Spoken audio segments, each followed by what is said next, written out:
대환난 136일째 하늘의 반란. 공지드립니다. 저는 최근에 포스트를 통하여 6월절이 주님의 다시 오심의 때임을 선포하는 중입니다. 맞을 수도 있고 틀릴 수도 있습니다. 정답인지는 그때 가봐야 알 수 있는 것이죠. 지금 저는 그저 깨어있으라는 주님의 명령에 의해 주님 오실 날을 손꼽아 기다리며 그날을 추측해보는 중일 뿐입니다. 수천 년의 비밀을 최초로 쥐어주신 영광을 받은 저는 이 징조를 연구하면서 알게 된 사실을 무조건 선포하지 않을 수 없는 입장입니다. 프롤로그. 다음은 2023년 12월 28일 날 치필한 하늘의 반란 포스트의 일부 내용입니다. 포도 얹기에 강구로 미루어진 1년의 기간을 모르던 시점의 포스트이기에 일부 타임라인에 오류가 있음을 참고하고 보시기 부탁드립니다.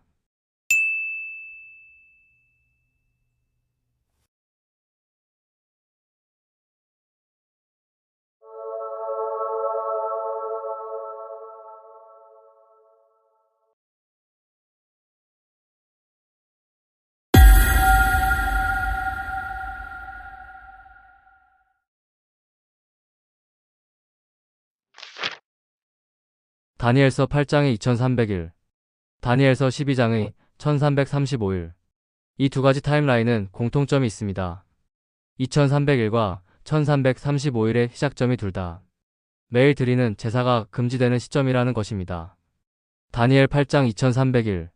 매일 드리는 제사와 망하게 하는 죄악에 대한 일과 성소와 백성이 내준 받으며 짓밟힐 일이 어느 때까지 이를꼬 하매 그가 내게 이르되 2300주야까지니 그때 성소가 정결하게 되리라 하였느니라. 다니엘서 8장 13에서 14절. 다니엘 12장 1335일.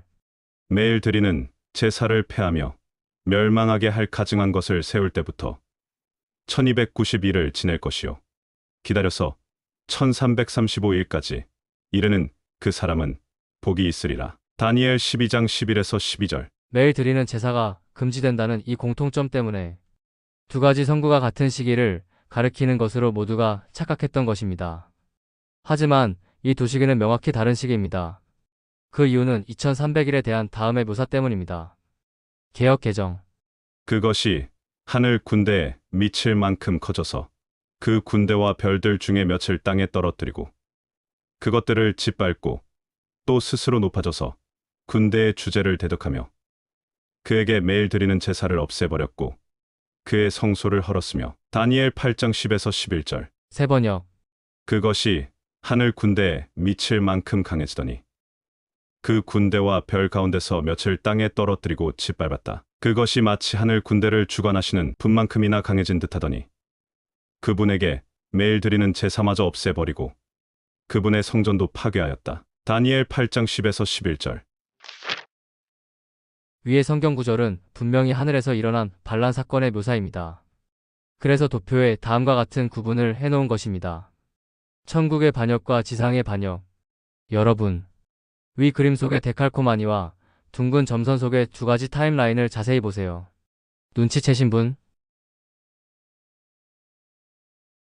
데칼코마니의 정중앙을 중심으로 하늘과 땅의 사건이 데칼코마니를 이루고 있습니다. 이것은 위대한 지성이 설계한 디자인입니다. 하늘의 반역.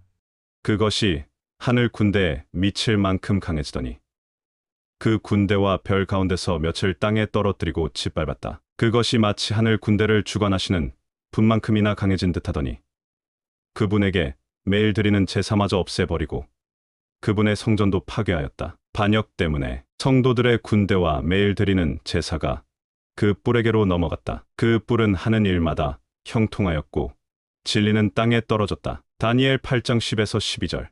중략. 여기서 우리가 알 수 있는 사실은 처음에 반란에 성공한 사탄의 세력은 천국에서 일정 부분의 땅을 차지하고 있다는 것입니다.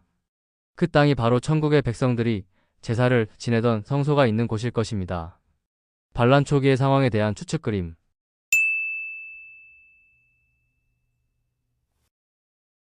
매일 드리는 제사와 망하게 하는 죄악에 대한 일과 성소와 백성이 내준 받으며 짓밟힐 일이 어느 때까지 이를꼬 하매 그가 내게 이르되 2300주야까지니 그때 성소가 정결하게 되리라 하였느니라. 다니엘서 8장 13에서 14절.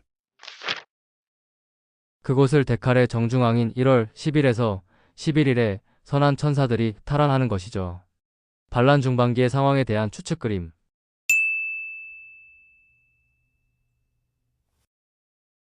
제사가 회복될 시기는 2300주야까지니 그때의 성소가 정결하게 되리라 하였느니라. 이후 지상에서의 7년 환란 중 마지막 70일을 남겨두고 반란자들은 완전히 하늘에서 쫓겨나게 되는 것입니다. 반란 후반기의 상황에 대한 추측 그림.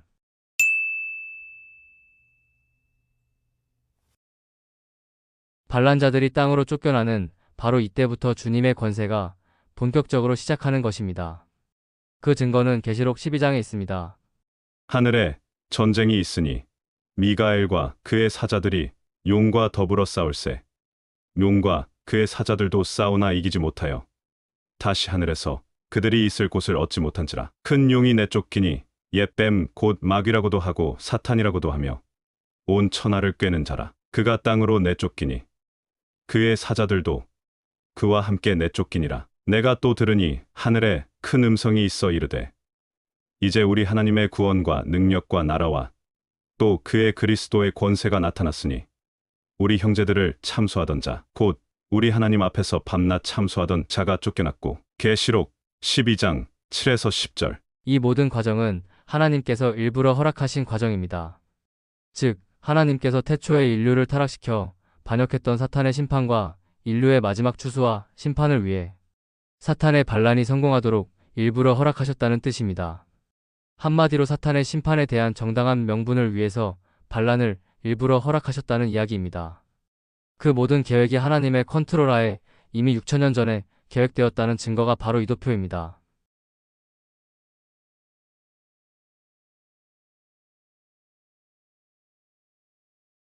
사탄의 반역이 시작되는 시점에 여자의 징조가 하늘에 펼쳐지게 설계해 놓으신 전지전능하신 우리의 아버지. 하지만 2017년 당시의 사탄은 이 모든 것을 눈치채지 못했을 것입니다. 아마 지금쯤 눈치챘을 것입니다. 지금 말세 특집을 통해서 풀리고 있는 것은 사탄 역시 알면 안 되는 사실이 이제 사탄도 알도록 공개되었기 때문에 풀리는 것이라고 저는 생각하고 있기 때문입니다. 이런 맥락에서 휴거의 시기가 비밀이어야 하는 또 하나의 이유는 하늘의 반란에 성공해서 회방을 놓을 준비를 하고 있는 사탄 때문입니다. 하늘의 반란에 성공한 사탄은 휴거로 올라오는 성도들을 방해할 수 있는 어떤 방법이 있음에 분명합니다. 그 증거가 다음의 성경 구절입니다. 용이 해산하려는 여자 앞에서 그가 해산하면 그 아이를 삼키고자 하더니 여자가 아들을 낳으니 이는 장차 철장으로 만국을 다스릴 남자라. 그 아이를 하나님 앞과 그 보좌 앞으로 올려가더라. 계시록 12장 4에서 5절. 뛰어봐야 벼룩이지만 말이죠. 챕터 1. 하늘의 반란. 제가 왜 1년 넘은 하늘의 반란 이야기를 오늘의 프롤로그로 끄집어낸 것인지 눈치채신 분? 잘 보세요. 이집트 탈출의 첫 6월절과 십자가의 첫 6월절이 짝입니다. 가나안 땅에 도착한 이스라엘의 첫 6월절과 하나님 나라에 도착한 천국 백성의 첫 6월절이 짝입니다. 그렇다면 가나안 땅에 도착한 이후 가나안 땅 정복을 위해 벌이는 이스라엘의 전쟁과 가나안을 정복한 뒤 12지파가 땅을 나누는 내용의 짝은 무엇일까요? 눈치채셨지요?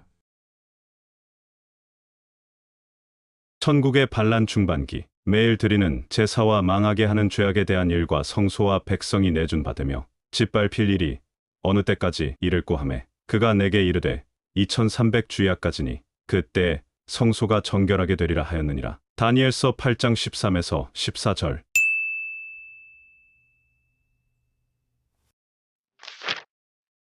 챕터 2. 대접재앙의 시작점. 6월절에 벌어진 어린 양의 피를 통한 이스라엘 탈출의 정체. 6월절에 벌어진 하나님의 어린 양인 예수 그리스도의 십자가 희생. 이집트를 탈출한 지 40년 만에 가나안 땅에 도착하여 6월절을 지키는 이스라엘의 정체. 거듭난 성도들이 휴거 직후 하늘의 가나안 땅에서 맞이하게 되는 첫 6월절. 가나안 땅을 정복하는 이스라엘의 정체. 휴거 당시 천국의 상황. 우리가 직접 전쟁에 참여하게 될지는 저는 모릅니다. 하늘의 가나안 땅에 잔존하는 반란의 족속들을 완전히 몰아내고 하늘의 가나안 땅을 정복하는 시점은 일곱 대접 재앙 직전입니다. 이 사실은 계시록 12장에 기록되어 있습니다. 하늘에 전쟁이 있으니 미가엘과 그의 사자들이 용과 더불어 싸울세. 용과 그의 사자들도 싸우나 이기지 못하여 다시 하늘에서 그들이 있을 곳을 얻지 못한지라. 큰 용이 내쫓기니 옛 뱀 곧 마귀라고도 하고 사탄이라고도 하며 온 천하를 꿰는 자라. 그가 땅으로 내쫓기니 그의 사자들도 그와 함께 내쫓기니라. 계시록 12장 7에서 19절. 이때 우리들은 사탄과 타락천사들이 완전히 땅으로 쫓겨나는 장면을 보면서 다음과 같이 찬양을 하게 되지요.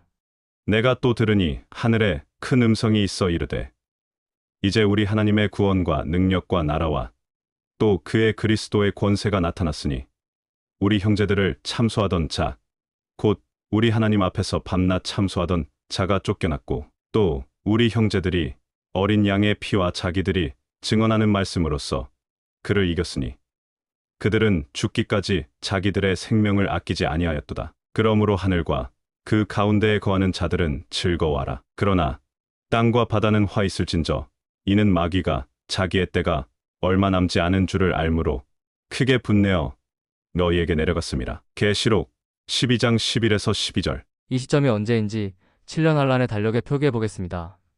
이들이 땅으로 쫓겨나는 일곱 대접 재앙 직전의 상황을 좀 더 자세한 도표로 보시겠습니다. 도표를 그리면서 타임라인을 정리하다 보니 우리는 사탄과 타락천사들이 쫓겨나는 시점이 두 증인의 순교의 시점과 겹친다는 사실을 알게 되었고, 그래서 두 증인을 살해한 무적행에서 올라온 짐승의 정체가 하늘에서 쫓겨나 워머를 타고 지구에 등장한 사탄과 타락천사들이라는 사실을 알게 되었지요. 하늘과 그 가운데에 거하는 자들은 즐거워하라. 그러나 땅과 바다는 화 있을진저 이는 마귀가 자기의 때가 얼마 남지 않은 줄을 알므로 크게 분내어 너희에게 내려갔음이라. 계시록 12장 12절. 그들이 그 증언을 마칠 때에 무적행으로부터 올라오는 짐승이 그들과 더불어 전쟁을 일으켜 그들을 이기고 그들을 죽일 터인즉 그들의 시체가 큰 성 길에 있으리니 그 성은 영적으로 하면 소돔이라고도 하고 애굽이라고도 하니 곧 그들의 주께서 십자가에 못 박히신 곳이라. 계시록 11장 7에서 8절. 말씀드렸지요. 요한계시록을 시간의 순서다라며 단순한 2D의 관점으로 바라보는 사람들은 절대로 타임라인을 풀 수가 없습니다. 계시록은 분명히 각 장들의 내용이 입체적이고 유기적으로 복잡하게 엮여져 있는 3D이기 때문입니다. 지금부터 계시록 19장에 기록되어 있는 타락천사들이 쫓겨난 직후의 상황을 같이 보시겠습니다.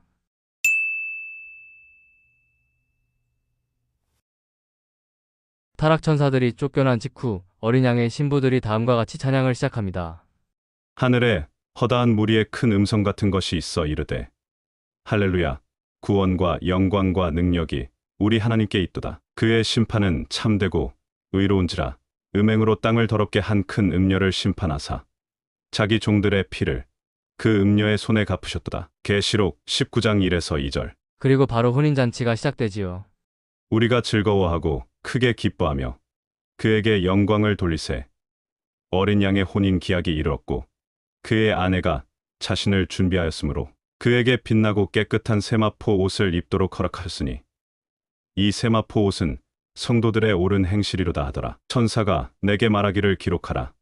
어린 양의 혼인잔치에 청함을 받은 자들은 복이 있도다. 계시록 19장 7에서 9절. 하늘의 타락천사들이 땅으로 쫓겨남으로써 하늘의 가나안 땅은 깨끗하게 정화되었지만 땅에 있는 가나안 땅은 더 많은 타락천사들이 합류함으로써 악한 영들이 바글바글하고 있는 중이죠.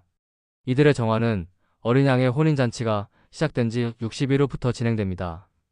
7번째 대접에 벌어지는 아마겟돈 전쟁. 이때 만왕의 왕인 예수 그리스도께서 휴거받은 신부들과 함께 원수를 갚기 위한 최종 전쟁을 치르러 지구로 재림합니다. 또 내가 하늘이 열린 것을 보니 보라 백마와 그것을 탄 자가 있으니 그 이름은 충신과 진실이라. 그가 공의로 심판하며 싸우더라. 그 눈은 불꽃 같고 그 머리에는 많은 관들이 있고 또 이름 쓴 것 하나가 있으니 자기밖에 아는 자가 없고 또 그가 피 뿌린 옷을 입었는데 그 이름은 하나님의 말씀이라 칭하더라. 하늘에 있는 군대들이 희고 깨끗한 세마포 옷을 입고 백마를 타고 그를 따르더라. 계시록 19장 11에서 14절. 재림하신 예수 그리스도께서 땅이 가나안 땅에 집결해 있는 사탄과 타락천사들을 최종 심판을 하며 이스라엘 백성들을 구원하십니다. 그의 입에서 예리한 검이 나오니 그것으로 만국을 치겠고 친히 그들을 철장으로 다스리며 또 친히 하나님 곧 전능하신 이의 맹렬한 진노의 포도주 틀을 밟겠고 짐승과 땅의 임금들과 그들의 군대들이 모여 그 말 탄 자와 그의 군대와 더불어 전쟁을 일으키다가 짐승이 잡히고 그 앞에서 표적을 행하던 거짓 선지자도 함께 잡혔으니 이는 짐승의 표를 받고 그의 우상에게 경배하던 자들을 표적으로 미혹하던 자라. 이 둘이 산 채로 유황불 붙는 못에 던져지고 계시록 19장 19에서 20절. 이 상황이 2027년 10월 나팔절에 벌어지는 7번째 대접 때 사탄과 타락천사들이 최종 심판을 받는 장면입니다. 이번에는 같은 시점인 2027년 10월 나팔절 7번째 대접 재앙 때에 벌어지는 일을 다른 각도에서 보시겠습니다. 일곱째 천사가 그 대접을 공중에 쏟음에 큰 음성이 성전에서 보좌로부터 나서 이르게 되었다 하시니 번개와 음성들과 우레소리가 있고 또 큰 지진이 있어 얼마나 큰지 사람이 땅에 있어 온 이래로 이같이 큰 지진이 없었더라. 큰 성이 세 갈래로 갈라지고 만국의 성들도 무너지니 큰 성 바벨론이 하나님 앞에 기억하신 바 되어 그의 맹렬한 진노의 포도주 잔을 받음에 각 섬도 없어지고 산악도 간데 없더라. 또 무게가 한 달란트나 되는 큰 우박이 하늘로부터 사람들에게 내림에 사람들이 그 우박의 재앙 때문에 하나님을 비방하니 그 재앙이 심히 크미러라. 계시록 16장 17에서 21절. 위 상황은 왕이 재림하여 사탄과 타락천사를 무찌를 때 온 세상에 벌어지는 사건들의 묘사입니다. 섬도 산도 없어지고 온 세상의 모든 인간 건축물들이 싸그리 무너지는 무시무시한 사건과 함께 인류 역사 6천년이 끝나는 것입니다. 하나님 믿기를 끝까지 거부했지만 운 좋게 살아있던 모든 자들이 이때 싸그리 사망하게 됩니다. 이날까지 앞으로 2년 8개월 남았습니다. 끝까지 하나님께 순종하기를 거부한 이 세상의 모두가 2년 8개월 내로 단 한 사람도 예외 없이 모두가 싸그리 죽어서 영원한 지옥이 확정된다는 소리입니다. 당신은 하나님을 만날 준비가 되었나요? 챕터 3. 끝나지 않은 초림. 많은 사람들이 예수 그리스도의 초림이 봄절기를 완성한 십자가 사역의 완성으로 끝났다고 생각하고 있습니다. 지난 몇 회의 추적을 통해서 저는 한 가지 사실을 깨달았습니다. 예수 그리스도의 초림은 아직 끝나지 않았다는 사실을 말이죠. 땅에서 6월절에 시작한 예수 그리스도의 초림은 하늘에서 맞이할 두 번째 6월절에 완료됩니다. 잘 보세요. 다음 성구 전체가 그리스도 초림의 시작과 끝을 묘사하고 있습니다. 시작의 6월절. 이와 같이 그리스도도 많은 사람의 죄를 담당하시려고 단번에 들이신 바 되셨고 마무리의 6월절. 구원에 이르게 하기 위하여 죄와 상관없이 자기를 바라는 자들에게 두 번째 나타나시리라. 히브리서 9장 28절. 시작의 6월절. 이와 같이 그리스도도 많은 사람의 죄를 담당하시려고 단번에 들이신 바 되셨고 마무리의 6월절. 구원에 이르게 하기 위하여 죄와 상관없이 자기를 바라는 자들에게 두 번째 나타나시리라. 예수 그리스도께서 6월절에 시작하신 영혼의 구원 사역을 다음에 맞이하실 6월절에 육신의 구원을 성취하며 초림을 마무리하실 것이라는 사실을 깨닫게 해준 성구는 다음의 성구입니다. 내가 너희에게 이르노니 이 6월절이 하나님의 나라에서 이루기까지 다시 먹지 아니하리라. 누가복음 22장 16절. 진실로 너희에게 이르노니 내가 포도나무에서 난 것을 하나님 나라에서 새 것으로 마시는 날까지 다시 마시지 아니하리라 하시니라. 마가복음 14장 25절. 땅에 있는 성도들은 매년 6월절을 기념하지만 주님의 6월절은 2000년 전 십자가에 달리실 때의 6월절이 진짜 6월절이며 2000년 후 하늘의 가나안 땅에서 맞이할 6월절이 진짜 6월절인 것입니다. 그 사이의 6월절은 진짜 6월절의 기념일일 뿐 진짜 6월절이 아닌 것입니다. 이것이 성경에 기록되어 있습니다. 증거를 보여드립니다. 질문 드립니다. 이스라엘 민족은 6월절에 출애굽을 한 이후부터 40년 후 가나안 땅에 입성할 때까지 6월절을 몇 번 지켰을까요? 40년이니까 40번이라고요? 땡입니다. 이스라엘이 이집트를 탈출할 때 하나님께서는 분명히 가나안 땅에 도착하면 유월절을 지키라고 말씀하셨습니다. 증거를 보여드립니다. 너희는 이 일을 규례로 삼아 너희와 너희 자손이 영원히 지킬 것이니 너희는 여호와께서 허락하신 대로 너희에게 주시는 땅에 이를 때 이 예식을 지킬 것이라. 출애굽기 12장 24에서 25절. 맞지요? 위 말씀은 출애굽의 유월절을 처음 기념할 날은 가나안 땅에 도착해서 지키는 유월절이다라는 말씀인 것입니다. 사실 이집트에서 가나안 땅까지의 거리는 일반 걸음으로 행군하면 3주면 도착할 거리입니다. 따라서 출애굽 때 하신 위의 말씀은 내년부터 바로 지켜라라는 뜻으로 하신 말씀이지만 가나안 땅에 도착한 이스라엘이 불순종함으로써 가나안 정복은 40년 후로 미루어졌고 위의 말씀은 40년 후에 지킬 예언으로 바뀐 것입니다. 즉 예수 그리스도께서 십자가의 유월절 이후 2000년이 지나서야 첫 유월절을 하늘의 가나안 땅에서 맞이하시듯이 이스라엘 역시 출애굽 후 40년이 지나서야 땅의 가나안 땅에서 유월절을 맞이한 것입니다. 이로써 이스라엘의 출애굽 후 다음 유월절을 지킬 때까지 40년 간격이 있었음을 논증했습니다. 너희에게 주시는 땅에 이를 때 이 예식을 지킬 것이라. 하지만 출애굽의 유월절과 가나안 땅의 유월절 사이에 이스라엘이 딱 한 번 예외적으로 유월절을 지킨 기록이 있습니다. 바로 출애굽으로부터 정확히 1년 후입니다.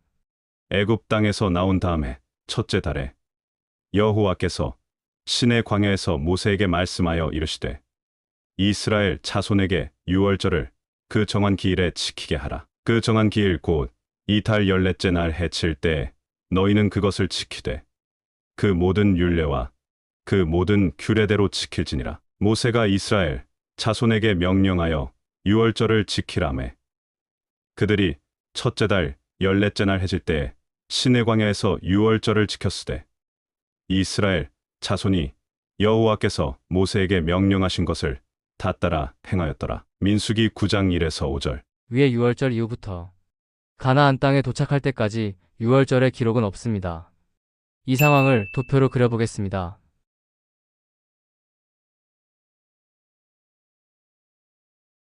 저는 위의 생각을 하면서 아쉬운 점이 있었습니다.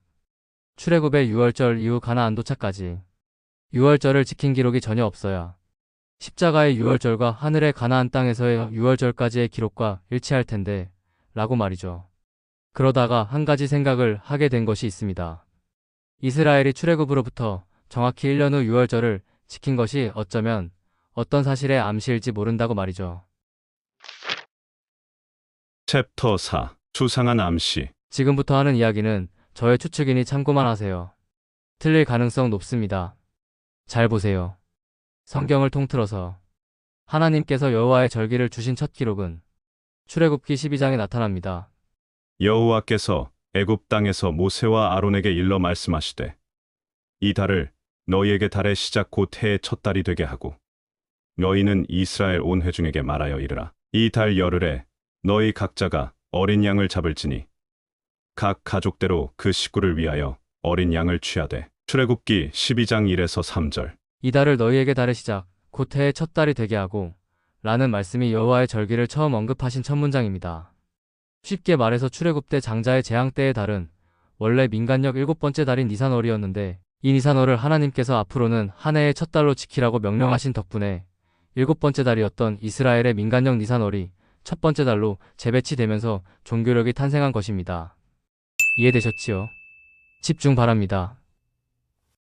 하나님께서 명령하신 한 해의 첫 해, 니산월을 정조준하여 묘사하고 있는 하나님의 징조가 하나 있습니다.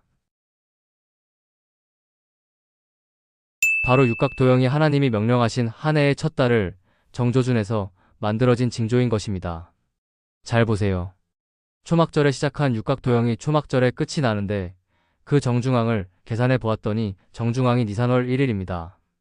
이달 니산월을 너희에게 달의 시작 곧 해의 첫 달이 되게 하고 라는 하나님의 명령이 육각도형의 정중앙에 의도적으로 묘사되어 있다는 소리입니다.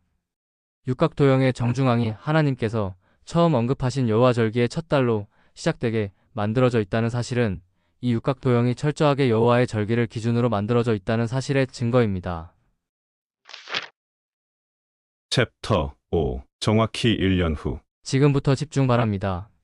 육각도형은 유대인의 달력 기준으로 정중앙이 니산월 1일로 시작되며 그날 랜드마크로 미국을 X자를 완성하며 횡단하는 계기일식을 심어두심으로써 바벨론의 멸망을 묘사해 놓으셨고 그날은 현대력으로 4월 8일입니다. 다음 그림 기억나시죠? 2024년 4월 8일 육각도형의 정중앙의 순간 종교력 1월 1일인 니산월 1일 계기일식 출애굽 당시 처음으로 니산월을 한 해의 첫 달로 하라는 첫 문장으로서 여호와의 절기를 언급하신 이후 정확히 1년 후에 이스라엘은 유월절을 지켰고 이후에는 가나안 땅에 입성 때까지 유월절을 지킨 기록이 없습니다.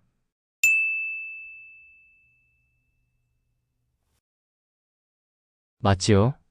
그렇다면 우리는 육각도형의 정중앙 니산월 1일인 현대력 4월 8일로부터 정확히 1년 후의 4월 8일을 주목해 볼 필요가 있는 것입니다. 가나안 땅에 입성하고서야 유월절을 지키라고 명령하셨는데 출애굽으로부터 1년 후에 유월절을 예외적으로 지키게 하신 것은 어떤 사인이 숨어 있을 수 있기 때문입니다.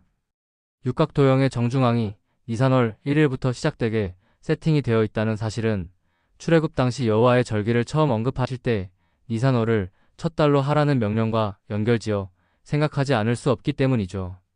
육각도형의 정중앙인 4월 8일, 니산월 1일로부터 정확히 1년 후는 2025년 4월 8일로서 니산월 10일입니다. 니산월 10일은 이스라엘이 가나안 땅에 첫 입성을 한 날이죠. 제가 무슨 말을 하고 싶은 것인지 아시겠지요?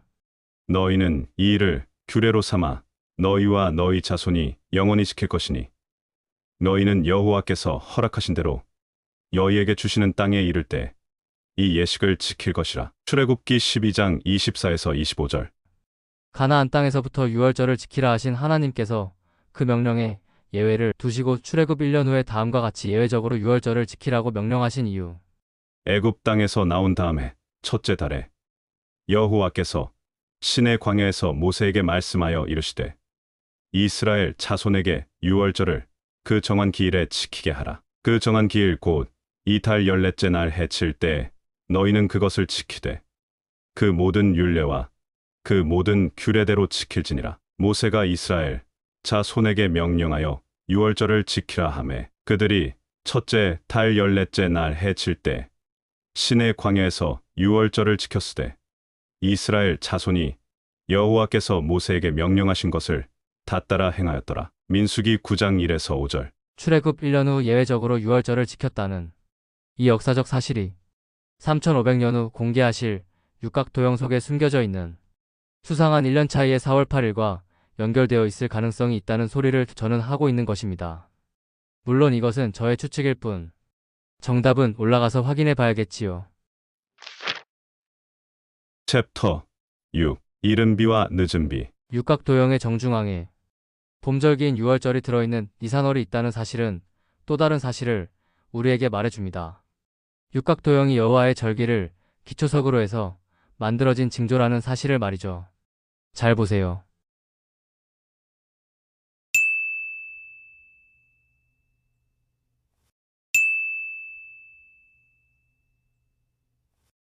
우리는 출애굽기를 추적하며 다음의 사실도 이제 알게 되었습니다. 이스라엘의 기후 특성인 이른 비와 늦은 비는 추수의 기한과 깊은 연관이 있습니다. 우리에게 이른 비와 늦은 비를 때를 따라 주시며 우리를 위하여 추수 기한을 정하시는 우리 하나님 여호와를 경외하자. 예레미야 5장 24절. 성경에 기록되어 있는 이른 비와 늦은 비의 성구를 자세히 살펴보면 놀라운 사실을 깨닫게 됩니다. 이른 비와 늦은 비의 시기가 주님의 임하심의 시기라는 사실을 말이죠. 그러므로 우리가 여호와를 알자. 힘써 여호와를 알자. 그의 나타나심은 새벽 빛같이 어김없나니 비와 같이 땅을 적시는 늦은 비와 같이 우리에게 임하시리라 하니라. 호세아 6장 3절. 요약. 그의 나타나심은 땅을 적시는 늦은 비와 같이 우리에게 임하시리라. 제가 의도적으로 이렇게 유월절로 몰아가는 것이 아닙니다. 저는 지금 성경에 분명히 기록되어 있는 사실을 파헤치고 있을 뿐입니다. 그의 나타나심은 땅을 적시는 늦은 비와 같이 우리에게 임하시리라. 주님의 나타나심은 늦은 비의 시기이며 늦은 비의 시기는 앞으로 3번 남았습니다.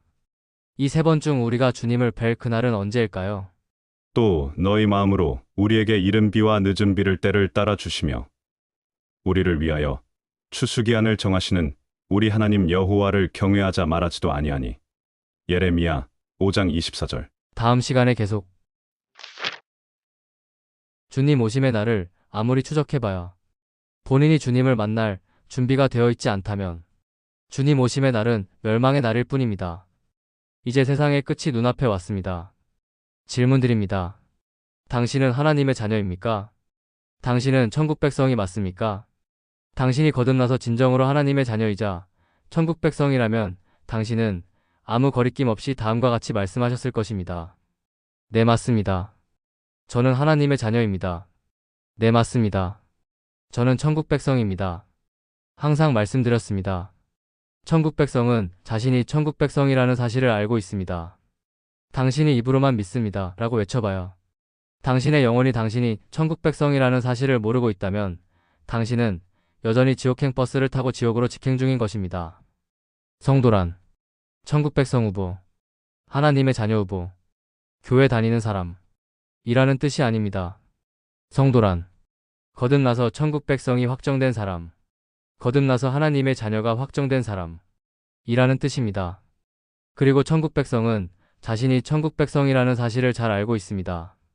당신에게 확신이 없다면 당신은 여전히 지옥을 향해 가고 있는 가라지인 것입니다. 하지만 걱정하지 마세요. 거듭남 시리즈가 당신을 천국 백성이 되게 만들어 드릴 것입니다. 오늘부터 거듭남 시리즈 오리지널 버전을 한 편씩 공개합니다.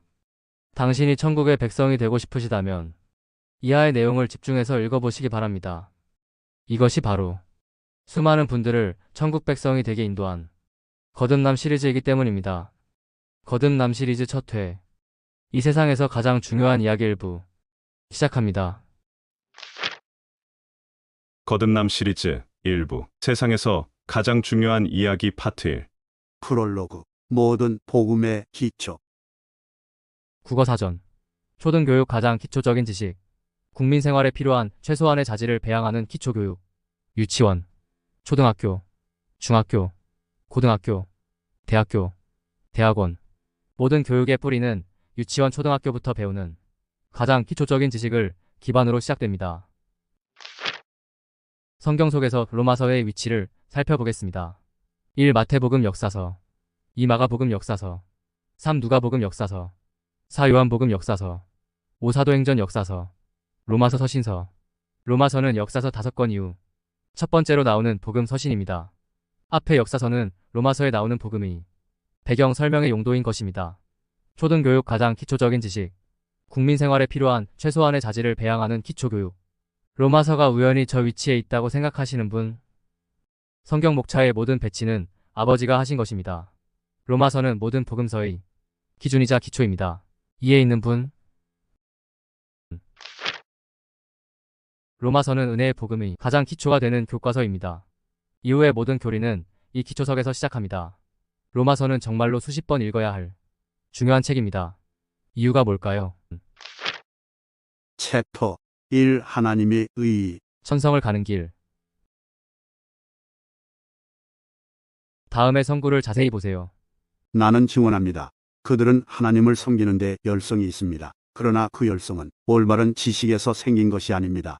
그들은 하나님의 의를 알지 못하고 자기 자신들의 의를 세우려고 힘을 씀으로써 하나님 외에는 복종하지 않게 되었습니다. 그러므로 그리스도는 율법의 끝마침이 되셔서 모든 믿는 사람에게 하나님의 의가 되어 주셨습니다. 로마서 10장 3번역 2, 4절. 그러므로 그리스도는 율법의 끝마침이 되셔서 모든 믿는 사람에게 하나님의 의가 되어 주셨습니다. 그리스도께서 하나님의 의가 되어 주심으로 율법의 끝마침이 되셨습니다. 하나님의 의는 알겠는데 율법의 끝마침, 이것이 무슨 뜻일까요? 내가 율법이나 예언자들의 말을 폐하러 온 줄로 생각하지 마라. 폐하러 온 것이 아니라 완성하러 왔다. 내가 진정으로 너희에게 말한다. 천지가 없어지기 전에는 율법은 1.1획도 없어지지 않고 다 이루어질 것이다. 마태복음 5장 17, 18절. 그리스도는 율법의 끝마침을 위해 이 땅에 오셨고 율법의 끝마침은 율법의 완성을 의미합니다. 율법의 완성이 무엇일까요? 사랑은 이웃에게 악을 행하지 아니하나니. 그러므로 사랑은 율법의 완성이니라. 율법의 완성은 사랑입니다. 즉, 율법의 완성은 사랑이며 조건 없는 용서입니다. 위의 스토리를 정리합니다. 예수님은 율법의 완성을 위해 이 지구로 오셨고 십자가에 못 박힘으로써 율법을 완성하시어 우리들을 살리기 위해서 조건 없는 용서의 길을 성취하셨습니다. 제가 이렇게 설명을 하면 혹자는 이렇게 말합니다. 당신은 당신의 주장에 필요한 구절만 인용하고 있어. 당신은 사랑의 하나님만 알고 공의의 하나님을 모르고 헛소리하는 것이야. 성경의 다른 곳을 봐봐. 구원을 받아도 이후 거룩하지 못하면 지옥 가는 거야. 챕터 2. 성경의 다른 곳. 내가 율법이나 예언자들의 말을 폐하러 온 줄로 생각하지 마라. 폐하러 온 것이 아니라 완성하러 왔다. 내가 진정으로 너희에게 말한다. 천지가 없어지기 전에는 율법은 1.1획도 없어지지 않고 다 이루어질 것이다. 마태복음 5장 17, 18절. 제가 율법의 완성은 사랑이고 조건 없는 용서라는 주장을 하기 위해 인용한 성구입니다. 이 성구의 뒤에 바로 따라오는 성구를 보시겠습니다. 그러므로 누구든지 이 계명 가운데 아주 작은 것 하나라도 어기고 사람들을 그렇게 가르치는 사람은 하늘나라에서 아주 작은 사람으로 일컬어질 것이요. 또 누구든지 계명을 행하며 가르치는 사람은 하늘나라에서 큰 사람이라고 일컬어질 것이다. 내가 너희에게 말한다. 너희의 의가 율법학자들과 바리새파 사람들의 의보다 낫지 않으면 너희는 하늘나라에 들어가지 못할 것이다. 마태복음 5장 19, 20절. 제 주장에 정반대되는 말씀을 예수님이 하셨습니다. 너희의 의가 율법학자들과 바리새파 사람들의 의보다 낫지 않으면 너희는 하늘나라에 들어가지 못할 것이다. 아까 인용한 바리새인들이 딱 좋아하는 성구죠. 열심히 회개하고 열심히 거룩한 행실을 지켜야 구원받고 천성에 들어갈 수 있다. 과연 그럴까요? 그러므로 누구든지 이 계명 가운데 아주 작은 것 하나라도 어기고 사람들을 그렇게 가르치는 사람은 하늘나라에서 아주 작은 사람으로 일컬어질 것이요. 또 누구든지 계명을 행하며 가르치는 사람은 하늘나라에서 큰 사람이라고 일컬어질 것이다. 내가 너희에게 말한다. 너희 의가 율법학자들과 바리새파 사람들의 의보다 낫지 않으면 너희는 하늘나라에 들어가지 못할 것이다. 마태복음 5장 19, 20절. 위의 성구를 잘 보세요. 위의 성구는 어떤 사실을 강조하기 위해 하신 서론에 불과합니다. 너희의 의가 율법학자들과 바리새파 사람들의 의보다 낫지 않으면 너희는 하늘나라에 들어가지 못할 것이다. 이 소리는 너희는 너희가 아무리 발버둥 쳐봤자 절대로 천성에 갈 수가 없어. 이 뜻입니다. 모든 인간은 근본이 죄인이기에 죄 안 짓고 못 살기 때문입니다. 예수님이 사역하시면서 하신 다음과 같은 모든 말씀. 음욕을 품고 여자를 보는 자마다 마음에 이미 가늠하였느니라. 형제에게 노하는 자마다 심판을 받게 되고 형제를 대하여 나가라 하는 자는 공회에 잡혀가게 되고 미련한 놈이라 하는 자는 지옥 불에 들어가게 되리라. 마태복음 5장 22절에서 28절. 이 모든 말씀의 진짜 뜻은 너희는 너희가 아무리 발버둥 쳐봤자 절대로 천성에 갈 수가 없어. 이것입니다. 하지만 신학은 다음과 같이 말합니다. 은혜의 구원은 맞다. 하지만 하나님의 공의를 조심해야 한다. 은혜로 구원받는 것은 맞지만 예수님은 다음과 같이 분명히 말씀하셨다. 음욕을 품고 여자를 보는 자마다 마음에 이미 간음하였느니라. 형제에게 노하는 자마다 심판을 받게 되고 형제를 대하여 나가라 하는 자는 공회에 잡혀가게 되고 미련한 놈이라 하는 자는 지옥 불에 들어가게 되리라. 마태복음 5장. 그러므로 열심히 회개하고 열심히 거룩한 행실을 끝까지 지켜야 구원받고 천성에 들어갈 수 있다. 구원은 끝까지 가봐야 한다. 위와 같은 주장을 하는 사람들의 이유가 있습니다. 그들은 신학 속에 갇혀있는 거듭나지 못한 맹인들이기 때문입니다. 화 있을진저 외식하는 서기관들과 바리새인들이여. 너희는 천국 문을 사람들 앞에서 닫고 너희도 들어가지 않고 들어가려 하는 자도 들어가지 못하게 하는도다. 성경은 학문이 아닙니다. 챕터 3. 회개와 행실. 또한 이들은 이렇게 이야기합니다.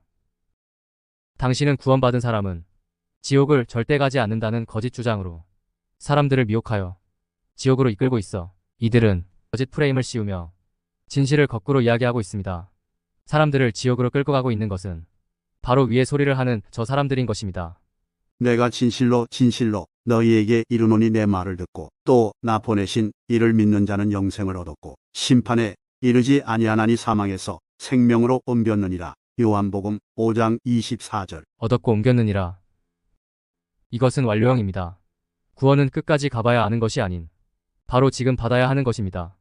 구원받은 사람은 자신이 구원받았다는 것을 알고 삽니다.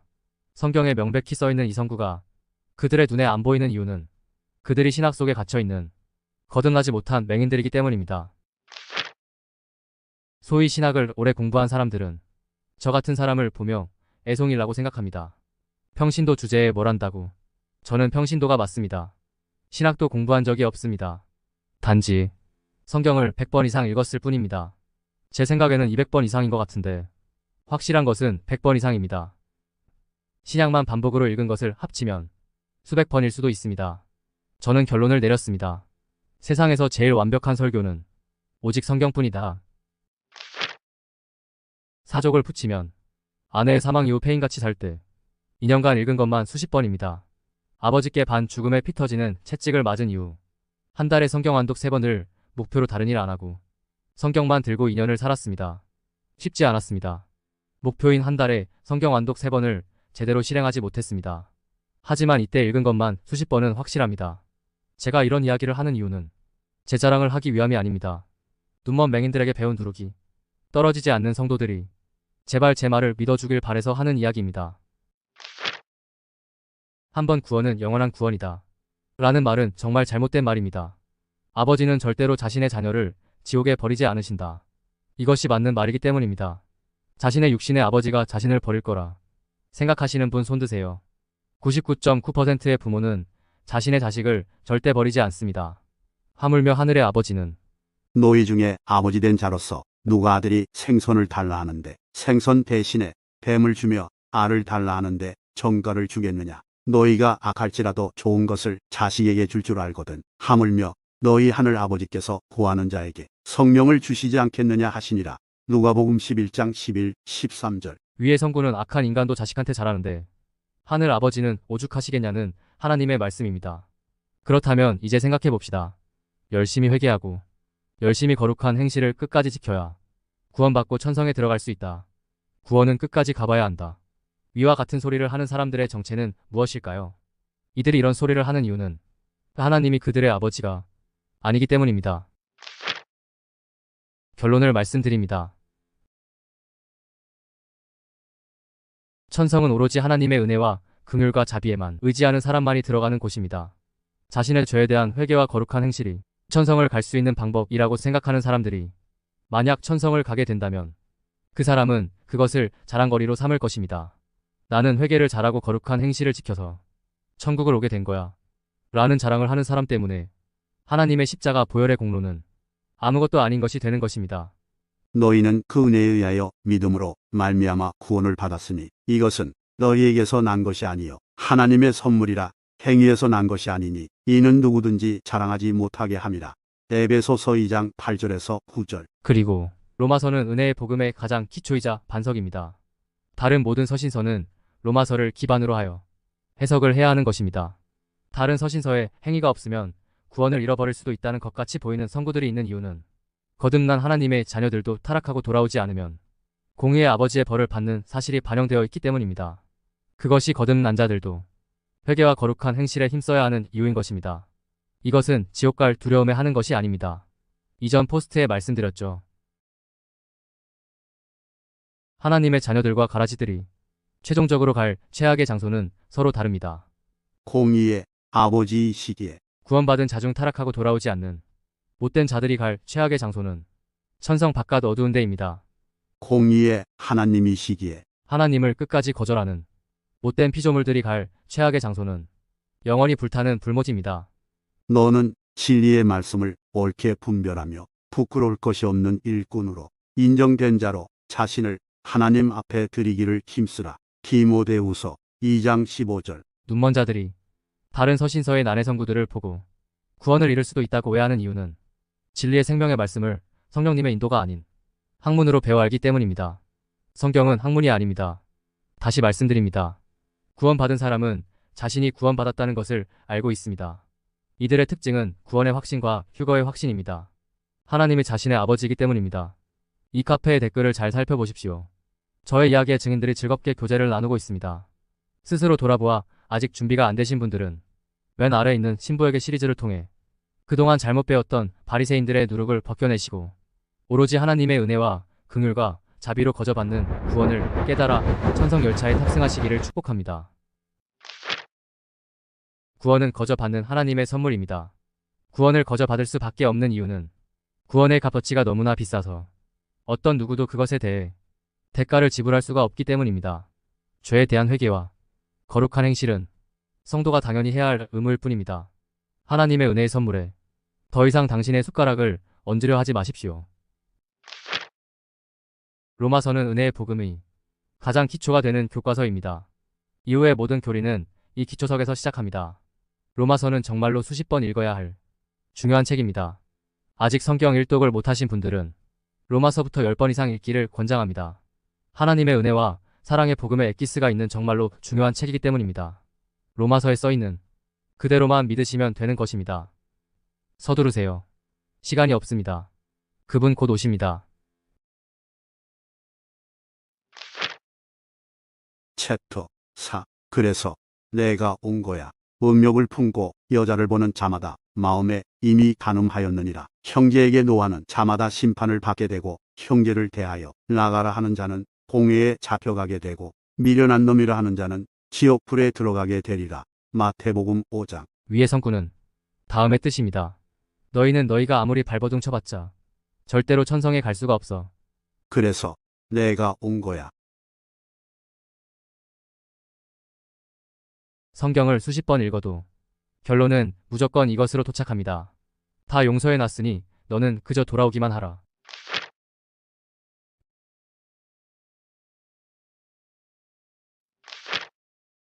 앞에 포스트에서 로마서를 열심히 읽어보겠다고 하신 성도분들이 많으시네요. 하지만 어렵게 느끼시는 분들도 계신 것 같은데 로마서의 요점은 바로 다음의 내용입니다. 모든 사람이 죄를 범하였음에 하나님의 영광에 이르지 못하더니 그리스도 예수 안에 있는 속량으로 말미암아 하나님의 은혜로 값없이 의롭다 하심을 얻은 자 되었느니라. 로마서 3장 23, 24절. 위의 성구의 뜻은 모든 인간들이 싸그리 다 지옥 갈 운명이었지만 예수 그리스도께서 모든 인간들 대신 속죄 제물이 되신 덕분에 하나님께서 그것을 믿는 사람들은 아무 조건 없이 의로운 사람으로 여겨주신다.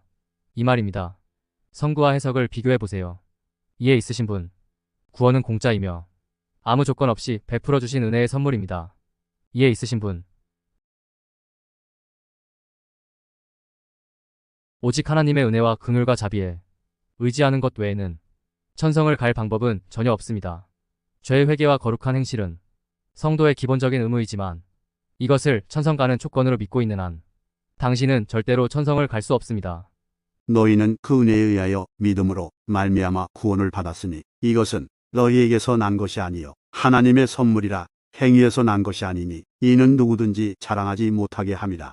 에베소서 2장 8, 9절. 죄의 회개와 거룩한 행실은 영원한 생명을 받고 거듭난 자들의 상벌과 관련이 있을 뿐 천성을 가는 것과는 아무 관련이 없는 것입니다. 이는 누구든지 자랑하지 못하게 함이라. 죄의 회개와 거룩한 행실로 천성 간다고 믿는 당신이 천성을 못 가는 이유는 당신이 당신의 의를 천성에서 자랑할 게 뻔하기 때문입니다. 로마서 3장. 세번역 버전. 성경에 이렇게 기록되어 있습니다. 의인은 없다. 한 사람도 없다. 율법에 있는 모든 말씀이 율법 아래 사는 사람에게 말한 것임을 우리는 압니다. 그것은 모든 입을 막고 온 세상을 하나님 앞에서 유죄로 드러내려는 것입니다. 그러므로 율법의 행위로는 하나님 앞에서 의롭다고 인정받을 사람이 아무도 없습니다. 율법으로는 죄를 인식할 뿐입니다. 모든 사람이 죄를 범하였습니다. 그래서 사람은 하나님의 영광에 못 미치는 처지에 놓여 있습니다. 그러나 사람은 그리스도 예수 안에서 얻는 구원으로 말미암아 하나님의 은혜로 각 없이 의롭다는 선고를 받습니다. 하나님께서는 이 예수를 속죄 제물로 내주셨습니다. 그것은 그의 피를 믿을 때 유효합니다. 하나님께서 이렇게 하신 것은 사람들이 이제까지 지은 죄를 너그럽게 보아주심으로써 자기의 의를 나타내시려는 것이었습니다. 하나님께서 오래 참으시다가 지금 이때에 자기의 의로우심을 나타내신 것은 하나님은 의로우신 분이시라는 것과 예수를 믿는 사람은 누구나 의롭다고 하신다는 것을 보여주시려는 것입니다. 그렇다면 사람이 자랑할 것이 어디에 있습니까? 전혀 없습니다. 무슨 법으로 의롭게 됩니까? 행위의 법으로 됩니까? 아닙니다. 믿음의 법으로 됩니다. 사람이 율법의 행위와는 상관없이 믿음으로 의롭다고 인정을 받는다고 우리는 생각합니다. 하나님께서는 할례를 받은 사람도 믿음을 보시고 의롭다고 하시고 할례를 받지 않은 사람도 믿음을 보시고 의롭다고 하십니다. 오직 의인은 믿음으로 말미암아 살리라. 개역 개정 킹제임스 등의 번역이 어렵게 느껴지신 분은 세 번 역성경도 비교해 보면서 들어보세요. 세 번 역성경 신약 전체 챕터 5 야고보서 1호 복원 때 사람이 행함으로 의롭다 하심을 받고 믿음으로만은 아니니라. 행함으로 의롭다함을 받는 것이다. 행함이 없는 믿음은 죽은 것이다. 야고보서의 내용은 로마서의 내용과 정면 충돌되는 것 같아서 해석자들을 많이 곤란하게 하였죠. 하지만 이 둘은 충돌한 게 아닙니다. 두 책이 지향하는 대상이 틀린 것이죠. 로마서 구원받아 천성 가는 방법, 믿음으로 의롭다함을 받는다. 야고보서 천성에서 상 받는 방법, 행함으로 의롭다함을 받는다. 참 쉽죠잉? 야고보서의 행함으로 의롭다함을 받는다는 내용은 구원받은 이후의 거룩한 행실 실천의 생활과 그가 받을 천성에서의 상을 말하는 것입니다. 바로 성도의 의무인 거룩한 행실의 책인 것입니다. 기억해 두세요. 야고보서는 절대로 천성 가는 방법을 논한 책이 아닙니다. 은혜의 구원을 받았으므로 사망에서 생명으로 옮겨진 것을 악용하여 맘 놓고 죄짓고 막 살 사람들에 대한 경고를 하는 책인 것이죠. 야고보서는 다음의 내용과 관련이 있습니다. 바로 타락할 가능성 있는 구원받은 자들입니다.